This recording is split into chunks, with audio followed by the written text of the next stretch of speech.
Unang Hari, Kabanata 22. 3 taon nang walang labanan ang Israel at ang Syria. Ngunit sa 3 taon ay dumalaw sa hari ng Israel si Jehoshaphat na hari ng Huda.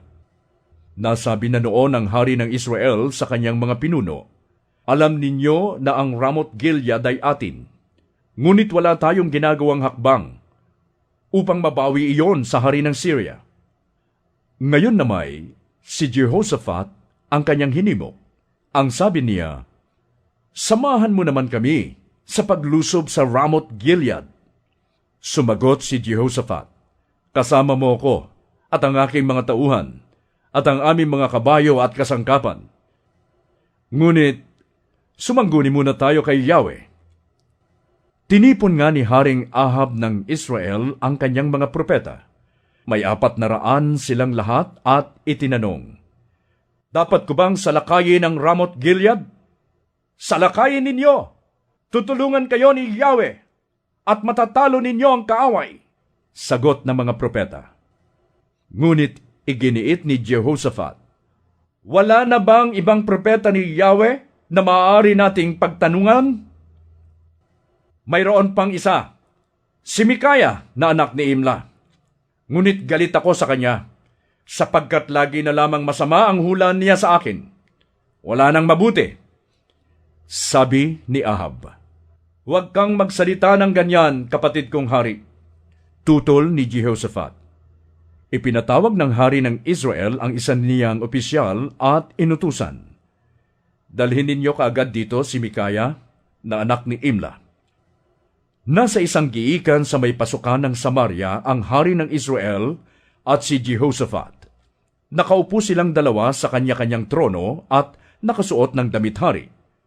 Samantala, nasa kanilang harapan ang mga propeta at sama-samang nanghuhula. Naglagay ng mga sungay na bakal si Zedekias na anak ni Kanaana. Tumayo at ganito ang sinabi kay Ahab, "Sa pamamagitan nito ay lilipulin ninyo ang mga taga-Syria." Ganoon din ang sinabi ng iba pang propeta. Sabi nila, "Mahal na hari, salakayin po ninyo ang Ramoth Gilead at matatalo ninyo sila. Magtatagumpay kayo sa tulong ni Yahweh." Sinabi ng sugong pinapunta kay Mikaya, "Iisa ang sinasabi ng lahat ng mga propeta. Magtatagumpay ang hari. Ganoon din ang sabihin mo." Sumagot si Mikaya, "Saksi si Yahweh, ang Diyos na buhay. Kung ano ang sabihin niya sa akin, iyon din ang aking sasabihin." Pagdating niya sa harapan ng hari, siya'y tinanong, "Mikaya, sasalakayin ba namin ang Ramoth Gilead?" "Salakayin po ninyo at magwawagi kayo. Magtatagumpay kayo sa tulong ni Yahweh." Ngunit siya'y muling tinanong ng hari, "Ilang ulit ko bang sasabihin sa iyo na pawang katotohanan lamang ang sasabihin mo sa pangalan ni Yahweh?" Kaya't sinabi ni Mikaya, "Nakita kong nagkawatak-watak ang hukbo ng Israel. Nagkalat sa kabundukan, parang tupang walang pastol. Narinig kong sinabi ni Yahweh, sila'y walang tagapanguna, kaya't pauwiin na silang mapayapa." Kaya't sinabi ng hari ng Israel kay Jehoshaphat, "Di ba't sinabi ko na sa iyo na kailan may hindi niya ako binigyan ng mabuting pahayag? Lagi na lang masama."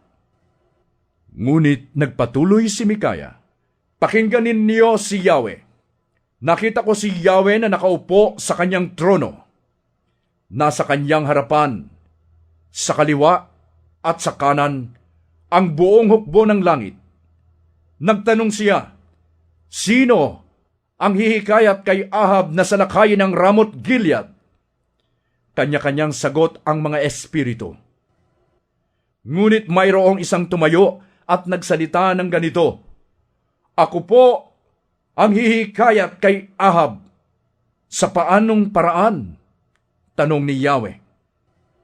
"Pupunta po ako roon at magiging espiritong sinungaling na magsasalita sa pamamagitan ng kanyang mga propeta," sagot ng espiritu.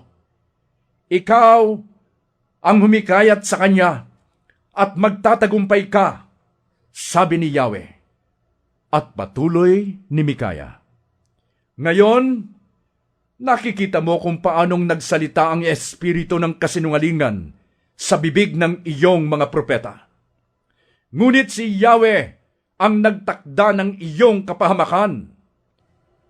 Nang marinig ito, lumapit si Sedekias at sinampal si Mikaya.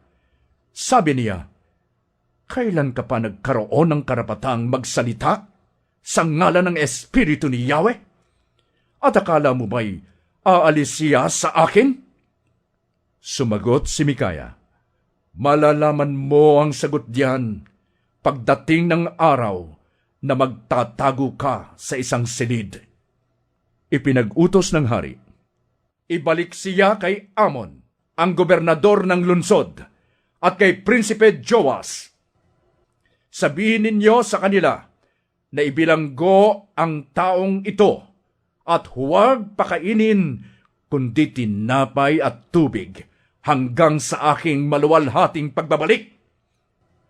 Sinabi ni Mikaya, kapag kayo'y nakabalik ng buhay, hindi nga si Yahweh ang nagsalita sa pamamagitan ko. Sinabi pa niya, tandaan ninyo ang lahat ng sinabi ko.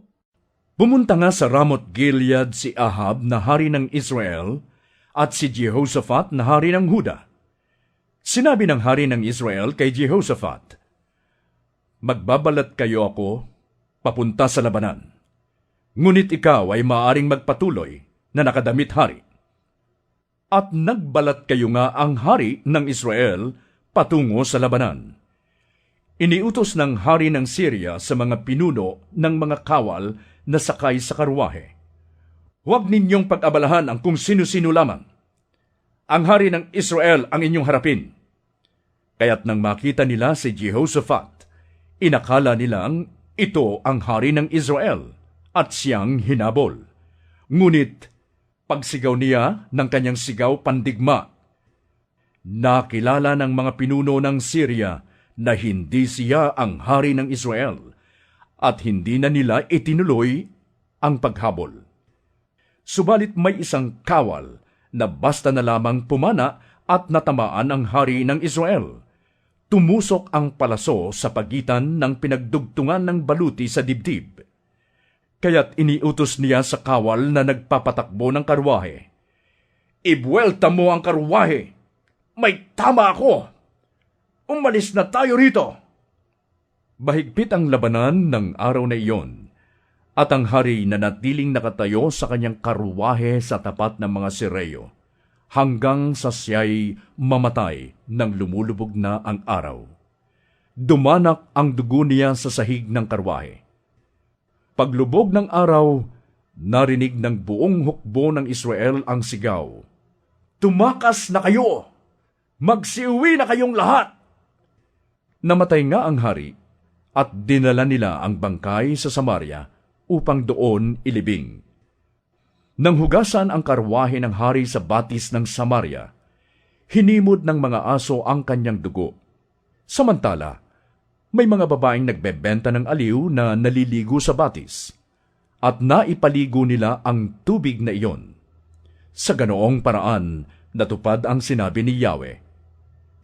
Ang iba pang mga ginawa ni Ahab, pati ang tungkol sa ipinagawa niyang palasyo na napapalamutian ng garing, at ang mga lunsod na kanyang itinayo ay nakasulat sa Kasaysayan ng mga Hari ng Israel. Pagkamatay ni Ahab, humalili sa kanya bilang hari ang kanyang anak na si Ahazias. Naging hari ng Huda si Jehoshaphat na anak ni Asa noong ika-4 na taon ng paghahari ni Ahab sa Israel. 35 taong gulang siya noong siya'y maupo sa trono ng Huda, at naghari siya sa Jerusalem sa loob ng 25 taon. Ang kanyang ina ay si Ayuba na anak ni Silhi. Sumunod siya sa halimbawa ng kanyang amang si Asa. Ginawa niya ang mabuti sa paningin ni Yahweh. Subalit hindi niya ipinawasak ang mga lugar ng sambahan ng mga pagano, at nagpatuloy ang mga tao sa pag-aalay doon at pagsusunog ng insenso. Nakipagkasundo rin si Jehoshaphat sa hari ng Israel. Ang iba pang ginawa ni Jehoshaphat, ang kanyang kagitingan, ang kanyang mga pakikipaglaban, ay nakasulat sa kasaysayan ng mga hari ng Huda. Pinalayas niya ang mga lalaki at mga babaeng nagbebenta ng panandaliang aliw sa mga sagradong lugar na natitira pa sa kaharian. Nakaligtas ang mga ito noong panahon pa ni Asa na kanyang ama. Walang hari noon sa Edom. Ang namamahala dito ay isang kinatawan ng hari ng Huda. Nagpagawa si Jehoshaphat ng mga malalaking barko upang maglayag patungo sa Ophir at mag-uwi ng ginto. Ngunit hindi nakaalis ang mga iyon sapagkat nawasak sa Ezion-Geber. Iminungkahi pa ni Ahazias kay Jehoshaphat, pagsamahin natin ang ating mga tauhan sa paglalakbay ng ating mga barko. Ngunit hindi pumayag si Jehoshaphat. Nang mamatay si Jehoshaphat, inilibing siya sa libingan ng mga hari sa lungsod ni David na kanyang ninuno. Humalili sa kanya si Jehoram bilang hari. Nang 17 taon ng paghahari ni Jehoshaphat sa Huda, naghari naman sa Israel si Ahazias na anak ni Ahab.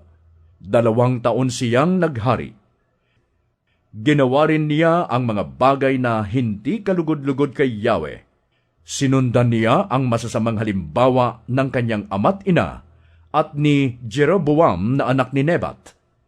Ibinunsod din niya ang Israel sa pagkakasala. Naglingkod siya at sumamba kay Baal. Ginalit niya si Yahweh, ang Diyos ng Israel, tulad ng ginawa ng kanyang ama noong una.